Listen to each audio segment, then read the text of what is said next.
किसी नगर में एक बूढ़ा चोर रहता था। 16 वर्षीय उसका एक लड़का भी था। चोर जब ज्यादा बूढ़ा हो गया तो वह अपने बेटे को चोरी की विद्या सिखाने लगा। कुछ ही दिनों में वह लड़का चोरी की विद्या में प्रवीण हो गया। दोनों बाप बेटे आराम से जीवन व्यतीत करने लगे। एक दिन चोर ने अपने बेटे से कहा, देखो बेटा, साधु संतों की बात कभी नहीं सुननी चाहिए। अगर कहीं कोई महात्मा उपदेश देता हो तो अपने कानों में उंगली डालकर वहां से भाग जाना, समझे? हाँ बापू, समझ गया, बेटे ने उत्तर दिया। एक दिन लड़के ने सोचा, क्यों ना आज राजा के घर पर ही हाथ साफ कर दूं। ऐसा सोचकर राजा की महल की ओर चल पड़ा। थोड़ी दूर जाने के बाद उसने देखा कि रास्ते के बगल में कुछ लोग एकत्र होकर खड़े हैं। उसने आते हुए एक व्यक्ति से पूछा, उस स्थान पर इतने लोग एकत्र क्यों हैं? उस आदमी ने उत्तर दिया, वहां एक महात्मा बुद्ध उपदेश दे रहे हैं। यह सुनकर चोर का माथा ठनका। उसने सोचा, इनका उपदेश नहीं सुनूंगा, और अपने कानों में उंगली डालकर वहां से भाग निकला।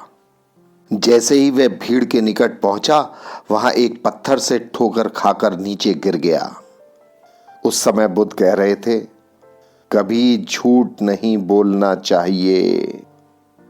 जिसका नमक खाए उसके बारे में कभी बुरा नहीं सोचना चाहिए। ऐसा करने वालों के जीवन में हमेशा दुख आता है। यह दो बातें उसके कान में पड़ी। वह झटपट उठा और अपने कान बंद करके राजा के महल की ओर चल दिया। वहां पहुंचकर जैसे ही अंदर जाना चाहा कि उसे वहां बैठे पहरेदार ने टोका, अरे सुन, कहां जाता है? तू कौन है? चोर को बुद्ध का उपदेश याद आया, झूठ नहीं बोलना चाहिए। चोर ने सोचा, आज सच ही बोल कर देखूं। उसने उत्तर दिया, मैं चोर हूं, चोरी करने जा रहा हूं। अच्छा ठीक है, जाओ। चौकीदार ने सोचा, राजमहल का कोई नौकर होगा, मजाक कर रहा है। चोर सच बोलकर राजमहल में प्रवेश कर गया। एक कमरे में घुसा। वहां ढेर सारा पैसा तथा जेवर देख उसका मन खुशी से भर गया। एक थैले में सब धन भर लिया और फिर दूसरे कमरे में घुसा। वह रसोई घर था। अनेक प्रकार के भोजन वहां रखे थे। ऐसे भोजन उसने अपने जीवन में कभी देखे ही नहीं थे। वह खाना खाने लगा। जब खाना खाने के बाद वह थैला उठाकर चलने लगा, तभी उसे बुद्ध का उपदेश याद आया, जिसका नमक खाओ उसका बुरा मत सोचो। उसने अपने मन में सोचा, खाना खाया, उसमें नमक भी था, इसलिए मुझे राजा का बुरा नहीं सोचना चाहिए। इतना सोचकर थैला वहीं रखकर वह वापस चल पड़ा। पहरेदार ने मजाकिया अंदाज में पूछा, क्या हुआ, चोरी नहीं की? चोर ने उत्तर दिया, जिसका नमक खाया है उसका बुरा ना तो सोचना चाहिए ना ही करना चाहिए। मैंने राजा का नमक खाया है, इसलिए चोरी का माल नहीं लाया, वहीं रसोई घर में छोड़ आया। इतना कहकर वह वहां से चल पड़ा। उधर रसोइया ने शोर मचाया, पकड़ो पकड़ो, चोर भागा जा रहा है। पहरेदार ने चोर को पकड़कर दरबार में उपस्थित किया।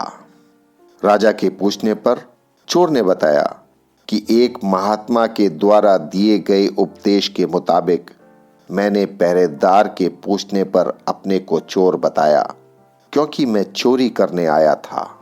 आपका धन चुराया, लेकिन आपका खाना भी खाया जिसमें नमक मिला था, इसलिए आपके प्रति बुरा व्यवहार नहीं किया और धन छोड़कर भाग गया। उसके उत्तर पर राजा बहुत खुश हुआ और उसे अपने दरबार में नौकरी दे दी। वह 2-4 दिन तक घर नहीं गया तो उसके पिता को अपने बेटे की चिंता हो गई। जब 4 दिन बाद बेटा घर लौटा तो उसके वस्त्र देखकर बाप अचंभित रह गया। लड़का बोला, पिताजी, आप तो कहते थे कि कभी साधु संत की बात मत सुनो, लेकिन मैंने एक महात्मा की बात सुनी और उसी के मुताबिक काम किया, तो देखिए सच्चाई का फल, मुझे आज दरबार में अच्छी नौकरी मिल गई। अच्छे कर्मों का बीज हमेशा अच्छे फल देता है। भगवान बुद्ध के इन स्वर्ण विचारों को सुनने के लिए आपका बहुत बहुत धन्यवाद।